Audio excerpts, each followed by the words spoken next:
पेशा कानून पी पेशा एवं जेपीआरए का विवाद और समाधान के लिए विभिन्न आदिवासी संगठनों ने बैठक की और बैठक करके बताया कि राज्य सरकार किस प्रकार आदिवासियों को छल रही है। झारखंड अलग राज्य हुए 24 साल हो गए लेकिन आज तक लागू नहीं किया गया।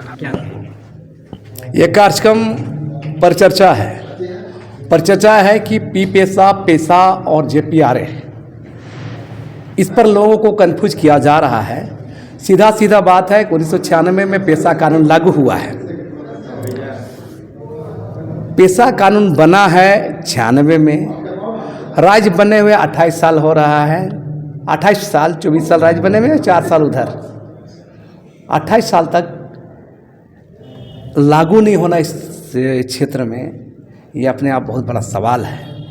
और अभी खेल क्या हो रहा है कि झारखंड सरकार माने ये एक षड्यंत्र के तहत इसको विवाद बना देना चाहती है कि पी पेशा और जेपीआरए के नाम पर विवाद बने, और इसलिए इस खेल को चल रहा है कि इसको विवाद बना के लटकाने का कोशिश हो रहा है। हम इस बात को बार बार कहेंगे कि सरकार ही षड्यंत्रकारी है।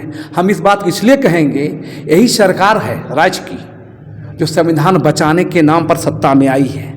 यही सरकार है अबुआ सरकार के नाम पर आई है, अबुआ राज के नाम पर आई है। आज अफसोस इस बात का कि 29 जुलाई 2024 को हाईकोर्ट के द्वारा कहा जा रहा है कि पेशा एक्ट के तहत पेशा नियमावली बनाई है राजकीय शेड्यूल इलाका के लिए। लेकिन आज क्यों सरकार अड़ रही है कि हम जेपीआरए भी बनाएंगे? और पहले भी याद देखिए, वर्ष 2001 में जब बाबूलाल मरांडी के समय में जेपीआरए 1 बना, और जेपीआरए 1 में क्या किया, शेड्यूल इलाका भी लागू किया जेपीआरए को, और नॉन शेड्यूल सामान्य इलाका में लागू किया गया। हमारा कहना है कि अब शेड्यूल इलाका के लिए विशेष प्रावधान तक पेशा नियमावली बनाना है, और ये लगातार 2011 से 3 टर्म चुनाव हो रहा है। दरअसल इसके पीछे का मकसद साफ है। गाँव के लोग, शेड्यूल इलाका के लोगों को, आदिवासियों को, मूलवासियों को ये अधिकार देना ही नहीं चाहते कि गांव के लोग आर्थिक रूप से, सामाजिक रूप से ताकतवर बने। स्वशासन का, प्रबंधन का, नियंत्रण का ये पूरा अधिकार पेशा एक्ट देता है। और जब ये अधिकार उन लोग को मिल जाएगा तो राज्य सरकार या अफसरों की भूमिका गौण हो जाएगी। और यही डर है, ब्यूरोक्रेट का डर है, सरकार को डर है। सरकार गांव के लोगों के राजस्व को, बालू को वसूली कर रही है। तो इसीलिए हम कहना चाहेंगे कि इस पर हमारा ये दादा, ये बहुत कंफ्यूजन है पी पेशा और पेशा एक्ट को लेकर के, तो इसको थोड़ा सा क्लियर कर। नाम का फर्क है। पी पेशा और पेशा एक दोनों एक ही है। कैसे? The provision panchayat extension schedule area, सीधा नाम है, पूरा नाम। और ये पेशा शॉर्ट फॉर्म में पैसा बोलते हैं। सिर्फ यही फर्क है, बाकी कुछ नहीं है।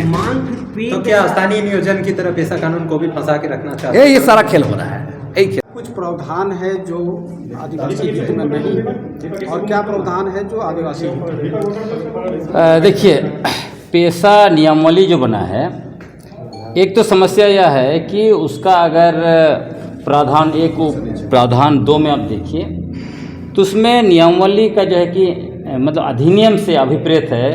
उसमें स्पष्ट लिखा हुआ है झारखंड पंचायत राज अधिनियम, और धारा का भी अर्थ लिखा हुआ है झारखंड पंचायत राज अधिनियम की धाराएं।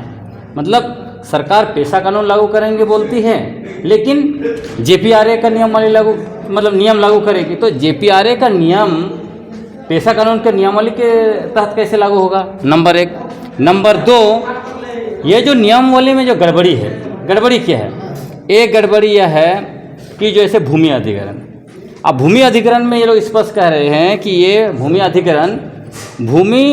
अधिग्रहण पुनर्वास एवं पुनर्स्थापना नियमावली 2015 के आधार पर होगा। अब 2015 में क्या लिखा हुआ है? 33%।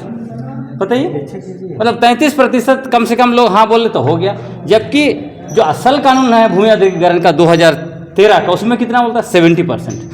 और सबसे बड़ी बात है, यहाँ पे लोग परंपरा, रूढ़ी प्रथा का बहुत बात हो रहा है। क्या आदिवासी रूढ़ी प्रथा में कभी ये कोरम और परसेंटेज और इसका कोई है?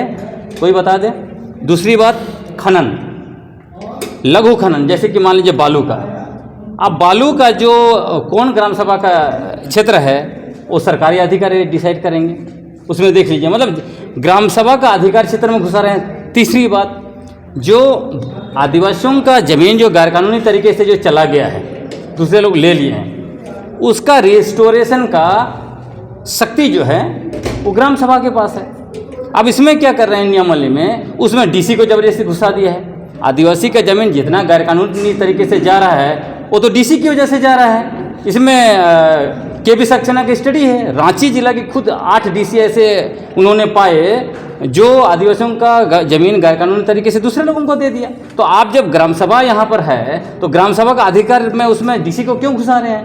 तो उसमें नियमावली भी ठीक नहीं है और जेपीआरए झारखंड के अनुसूचित क्षेत्र के लिए असंवैधानिक है, क्योंकि 5वें अनुसूचित क्षेत्र में अभी भी प्रशासन और नियंत्रण होगा तो संविधान का अनुच्छेद 244(1) के तहत होगा। उसके बाद जब आप संविधान का भाग 9 उसको अगर एक्सटेंड करते हैं तो उसको एक्सटेंड करने का अधिकार संविधान का अनुच्छेद 243 सब क्लॉज M(4)(b) के तहत सिर्फ और सिर्फ संसद को है, ये विधानमंडल को बिल्कुल नहीं है। झारखंड में जेपीआरए झारखंड के अनुसूचित क्षेत्र में पिछले 24 साल से यहाँ पे लागू किया गया है, वो पूर्ण रूप से असंवैधानिक है, इसको तत्काल हटाना चाहिए। गिलेक्सन डुंगडुंग, अध्यक्ष आदिवासी क्षेत्र सुरक्षा परिषद।